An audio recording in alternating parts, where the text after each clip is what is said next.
Beautifully done.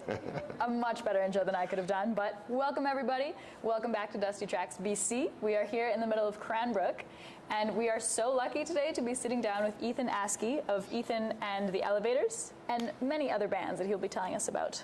How are you today, Ethan? I'm well, thank you. Yeah, thank you so much for joining us and for playing some harmonica. Hey, that's what I do. We're here at the scene of the crime. We played last night in this space with a full house, a sold-out show, and good times had by all, with some blues and rock music in the heart of Cranbrook at the Key City Theatre. Sounds like it was an amazing show. We tried to get tickets, but by the time we were in town, it was sold out. Yeah. We got here 2 weeks ago. I know, we were sad. I know you guys weren't. You already had a packed house, but we were sad. How did it go? How did it feel?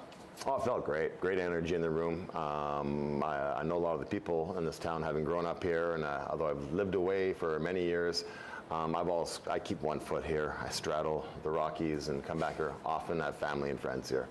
So yeah, a lot of friends in the room, and did some storytelling. Played a pretty broad diversity of music. You can't really pigeonhole us as a blues band or as a rock band. Bit of funk thrown in, a little bit of rock and roll. AC/DC was part of my upbringing here, so we closed the show with It's a Long Way to the Top if you want to rock and roll. None of us on that stage are spring chickens, so it rings true when we sing it. That's amazing. So tell me about this band. You said there's a big variety. Who are the other members that bring that variety? Sure. So the band is Ethan Askey and the Elevators.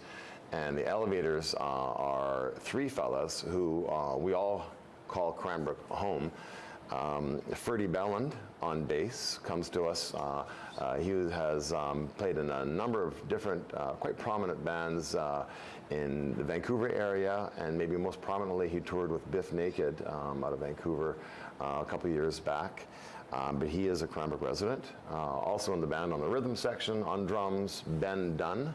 And he comes to us many years ago from the Honeymans, and they were the Kootenai Darlings before Shred Kelly and other bands have assumed that title. They played all over the Kootenays, and in fact they toured in Europe and I think stateside a bit. And I had the good fortune of recording with the Honeymans on their 1999, 2000-ish album called Stompin' Grounds, a really fun album, and there's harmonica all over it. So really fun to reacquaint with Ben some 20 years later and have him join this band. Rounding out the Elevators are Keith Larson, and he is the guitarist and vocalist. Everybody sings in the band, bass, drums, guitarist, and Keith is a multi-instrumentalist. He plays harmonica as well, but he's a fine string player, so he plays mandolin, guitar, slide, dobro. And so we are a four-piece, and again, you can call us a blues band or blues rock band, funk band, I don't know what you want to call us, but just call us. Please, call us. And how long have you guys been playing together? We're still pretty new, because I still currently have one foot in Calgary. I live in Calgary. We don't get together as much as I would like, and I'm pretty preoccupied with a couple of the other projects I'm part of. So we've been together, I guess you'd say, about a year. But we've only played maybe 15 shows together. We've toured out to Vancouver and back. We've played some shows in Alberta now, the Kootenays. So we're just getting going, really. And does it make a difference that you guys have all played together before? Like, does it help with the rehearsing and the knowing each other? Well, no, we know each other and we've jammed together. It's funny, Galen was just telling us, the executive director of the Key City Theatre here, that although arts are commonly associated with maybe Nelson, the West Kootenays, what I call the Bongo Kootenays, here in the Cattle Kootenays, the East Kootenays, Cranbrook, Creston, Invermere, Fernie, there's quite a music community here, and he suggests that there's per capita more musicians here than maybe anywhere else in BC.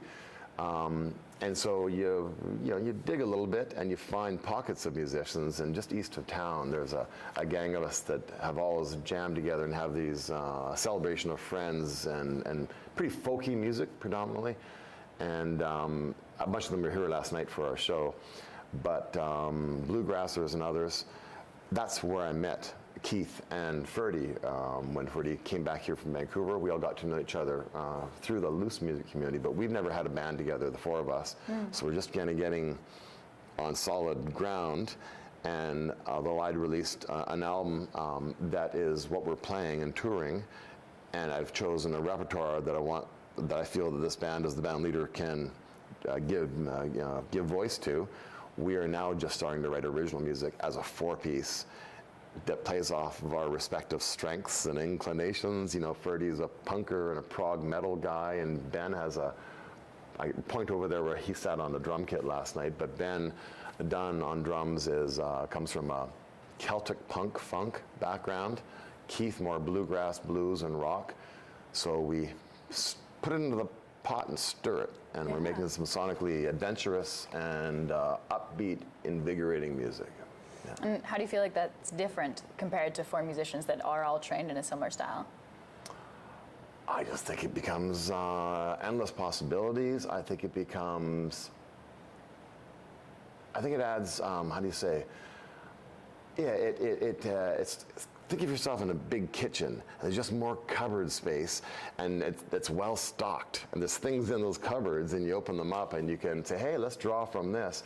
So I wouldn't have thought of a bass line that Ferdy might put. In fact, we had an argument about this, a light argument the other day, about that's not how the song goes. It's a song on somebody else's catalog that we've brought into our repertoire. He goes, well, I want the freedom to interpret this how I want to. You're absolutely right, you do, and I want to give him the space. We want to give each other the space to bring our own taste and style and chops to any given song. So we kind of make it our own. We elevate-orize it, you know? Yeah. That's amazing. It's honestly, I find that's always the best in film, is when I'm working with a crew that like takes my work and goes, yes, and. It's like, I see what you're doing with that lighting there, Emma, but if I add this, it's going to make it even better. Yeah, I can see that. Yeah, that teamwork always elevates art. Tell me about this. You're putting away a harmonica, a belt. Well, a lot of people find this interesting because it's like a Batman utility belt. So I wear it, and I usually, I don't really wear it prominently. I kind of have my shirt over it. This is a belt buckle I picked up in Memphis, Tennessee from Sun Records studio, where Johnny Cash cut his first song, as so many other great artists came through Sun Records. But a friend of mine, sorry. Bless you. Thank you. Built this for 14 harmonicas. So they're low pitched to high pitched. They're all different keys of harmonicas. Any given song, I'll use one or two different harmonicas.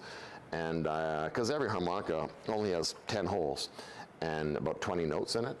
And in addition to those notes that were designed into the harmonica, there are sounds you can get out of a harmonica, if you know how to do it, that are above and beyond those notes. And those are the coolest notes in a blues harmonica. This note here,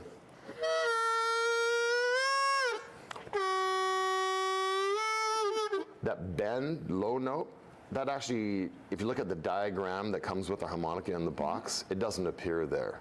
But it's something going on inside, and with my air vacuum pressure, makes that sound. So you can get, the coolest notes on a harmonica are the ones that don't actually exist. You have to create. And so the harmonica has a world of music, but it takes a lifetime to unlock the secrets because it's mysterious. You can't see anything. It's hard to teach it. And so I have to have a bunch of them to have all sorts of different scales to play in songs with different keys and do cool things with it. So I use it as a trumpet, as an organ, as a second guitar. I play all sorts of parts on it, and I have to play it expertly to make those sounds come out and have it add to the performance, not detract. Because any other person shows up at a jam, harmonica players are usually the people that people look at sideways thinking, maybe you can come jam with us, but you have to have more than one harmonica, and you have to know when not to play it, right? It can be a loud instrument.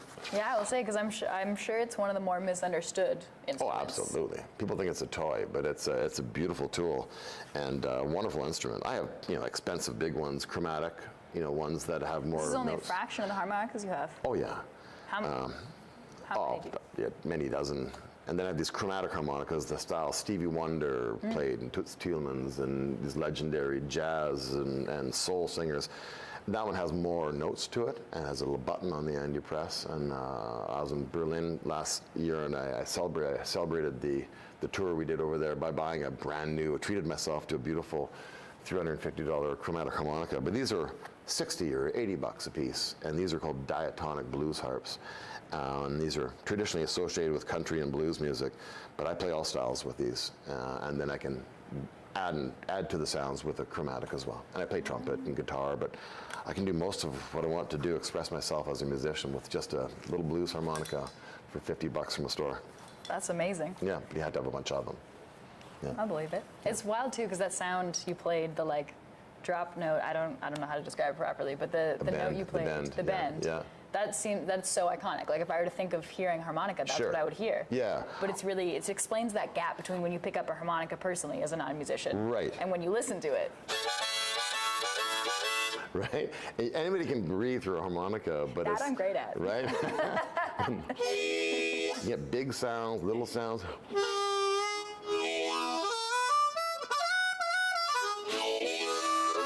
can play octaves. You know, there's a world of music in this tiny instrument, but enough about the harmonica. We could geek out about that another time, maybe.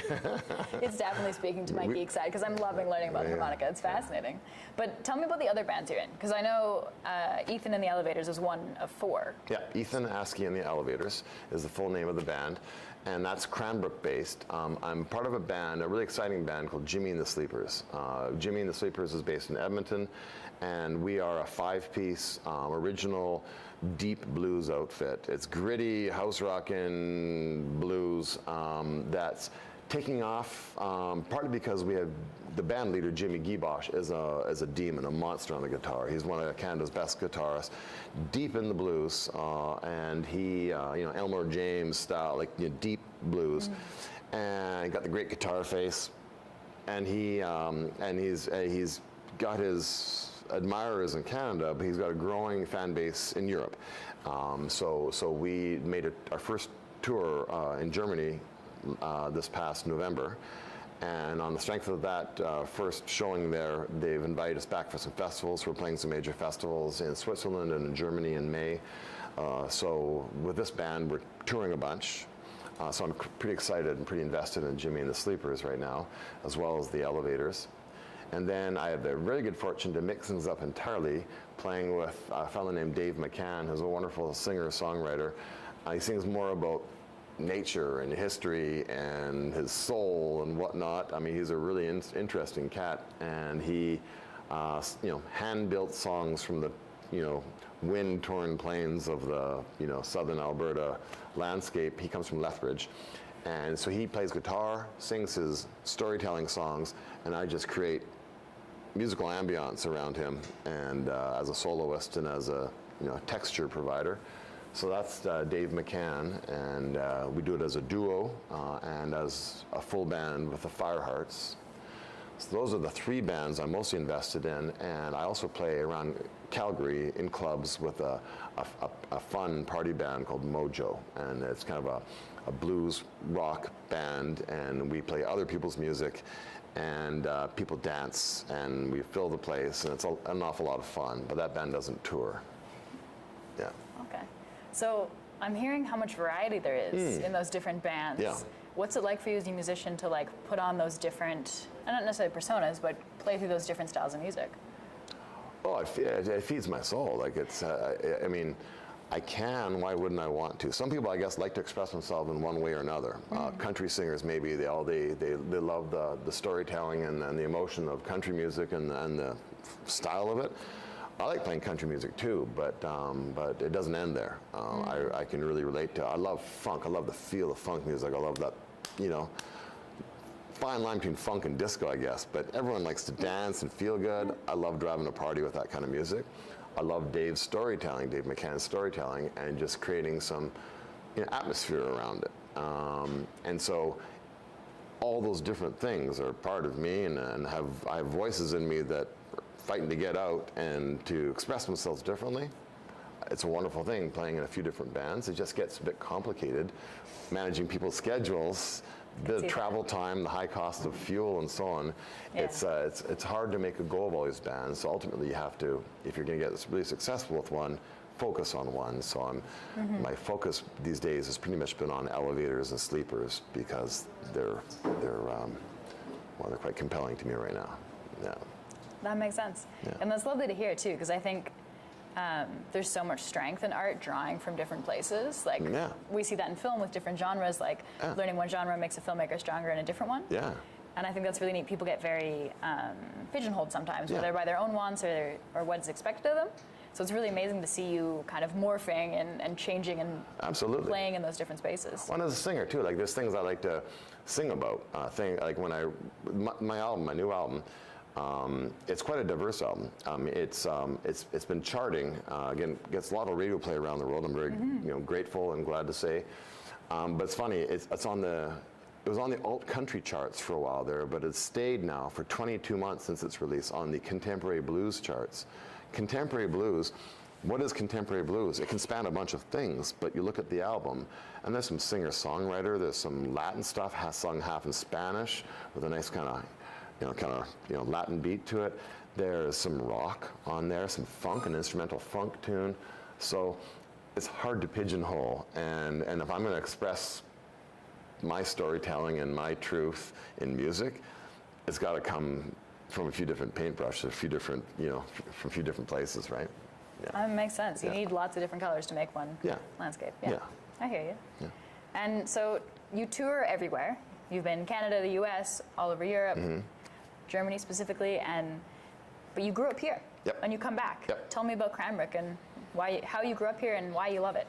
Oh man, I'm an outdoors guy, so I think that most people in Cranbrook, whether it's ice fishing, whether it's hiking, whether it's whitewater paddling, whether it's dirt biking, mountain biking, there's a lot of people who strongly associate with the outdoors here, and I'm one of them. So you and I are sitting here in the Key City Theater looking at this big floor-to-ceiling windows, and over there is Mount Fisher at 9,500 odd feet, and the steeples range. You've got the Rockies extending to the north, and the Purcells here north-south. So we're in the Rocky Mountain Trench. We're surrounded by mountains, and there's rivers flowing through everything. So the fishing, well, I don't want to, fishing's no good here. You didn't hear that, Nothing to see here, nothing at all. We've been hearing that a lot. Yeah, don't visit Cranbrook. But there is some stuff, like all of BC has stuff to offer, let's face it. And this is just one corner of BC, but it's got some special attributes. And growing up here, I'm partial to them. So the blue skies I like, and the whitewater and the trails here I like a lot. And I have lifelong friends here. Some of them have moved away like myself. I've lived across Canada. But I've come back here later in my life because it speaks to me, and I have strong associations with the place and with the people here, the culture here. So it's kind of groovy. You have to scratch, get below the surface sometimes. You drive through Cranbrook and you might just see burger joints and car sale lots, and whatnot. But there's a fair bit going on here culturally that's of value to me. Yeah, I see that, and we definitely, our first drive through was along that strip, and we're like, okay, what is there here? Yeah. And then you take some time, you start talking to people, you follow Ferdy around town for a day. Follow Ferdy around town for a day. There's a lot going on. Yeah, absolutely. What was it like? I find often people growing up in their own neighborhood are done with it after high school. What was that like for you? How you felt right out of high school versus coming back? Literally, I hadn't finished high school when I left. I had still 2 more days. I had to return the textbooks, and I blew it off because I had a job opportunity in the Yukon, and they needed me, Monday, because they crashed a vehicle and fired a guy, and I got the job that I'd applied for, and I had to be there over the weekend. So I left my best friend, my gang, my girlfriend, the summer job I had lined up here, and I split town, and I never came back. Well, I didn't come back for years. I had family here, and I'd visit months later kind of thing and pop in. But I was gone as a 17-year-old. And I'd always come back, and more I'd come back, and more I realized that Toronto, Montreal, love the culture of those cities, love what's going on there in a different way. But I never skied, I never mountain biked out there, so I always came back here, and specifically here. I lived in Whistler for many years, and I love the gravity sports, and I love what's going on out there, but I didn't love the rain, and it's very expensive there, and I'd come back here and realize that many of the things that we celebrate about these world-famous resorty places, we have in spades across BC in different ways. Maybe not, the same You know, the lifts aren't luxury as fancy, shops or and nothing's not as fancy and Gucci, whatever, but it's not as busy. And I can walk in the woods here. I know it pretty well, so I feel comfortable here. And I still have a lifetime of exploring in the hills around here because there's some gorgeous spots and some really cool rides and paddling to do. Again, rivers, trails, and the people draw me back. Yeah. Wow. And the music. We're sitting here in the Key City Theater. This is a wonderful venue. Sheepdogs are playing here Saturday night, night after tomorrow. Sheepdogs are a fantastic band, and if we didn't have the Key City Theater, you wouldn't want to put them in the hockey arena, I don't think. The acoustics aren't nearly as good as here. This is just one of the many cultural assets we have in Cranbrook. A couple of young entrepreneurs took our old fire hall, beautiful two-story brick building. When they built a new fire hall to actually fight fires, it sat empty for a bit. These guys saw the potential there, turned it into a wonderful hang with beers and food. And same guys just bought the old derelict bowling alley, Juniper Lanes, and turned it into Encore Brewing. So now there's finally a decent little brew pub. Cool place to hang. There's things happening around here for people to do beyond stay home, Netflix, and chill, We are honestly endlessly surprised and impressed by Cranbrook. There's a lot happening. We actually had a chance to sit down. Don't go too far. There's not a lot happening. There's stuff happening, but it's filling in. Okay, Yeah. I'm born and raised Vancouver. Yeah. I am a complete Lower Mainland snob. You go past Burnaby and I'm like, what are you doing? Yeah. So to be in a small town and just be like, oh, there's some really good food. There's some really good music. Yeah.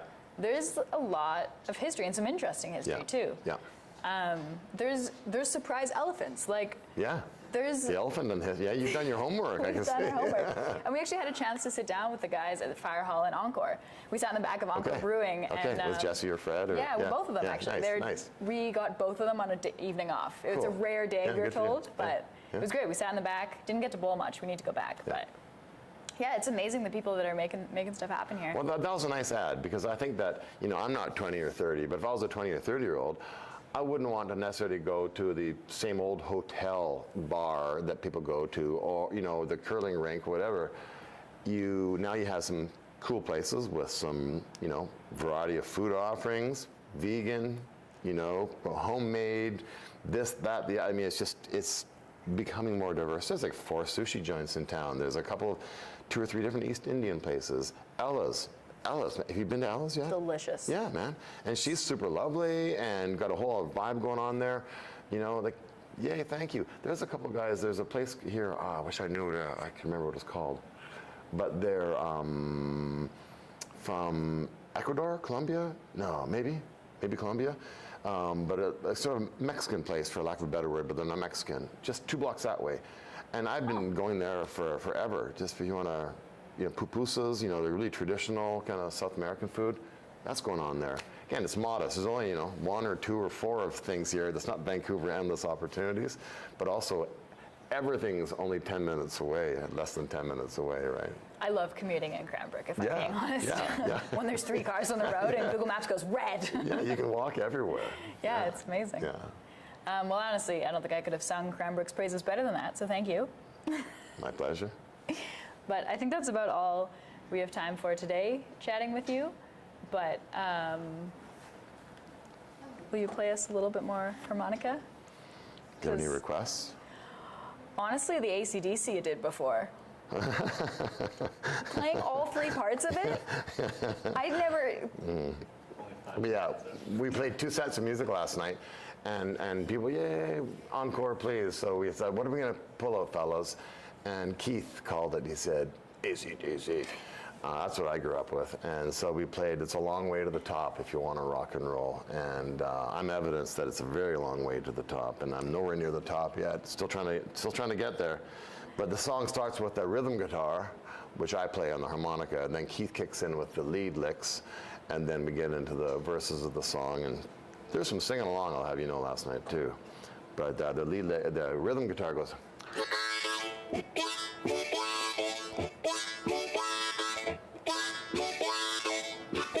then the lead guitar comes in. He does this down, down, down, right? With that face, I hope. And I just kept the rhythm going on there. And then here's the sweet spot of the song. If you know the song, it's a long way to the top if you want to rock and roll. It's the only song I can really think of that's a fantastic rock song that features the bagpipes. And That's a good point. what's better than bagpipe but a harmonica playing a bagpipe in a rock and roll song? So I play the bagpipe solo, and that comes in. I do this long bagpipey thing with all the big chords. So there you have it. Long way to the top if you want to rock and roll on harmonica impersonating a bagpipe and a rhythm guitar. Well, that is amazing. Thank you so much, Ethan, for sitting down with us. This was so much fun, and thank you to the Key City Theatre and to Galen for letting us sit here and take up some space while they get Indeed. ready. Yeah. But it was so good to meet you. Thank you for My chatting. pleasure. Yeah. All right. Well, good luck with your shows this spring. Thank you. Thank you. If you'll join me, we're going to wave goodbye to everybody.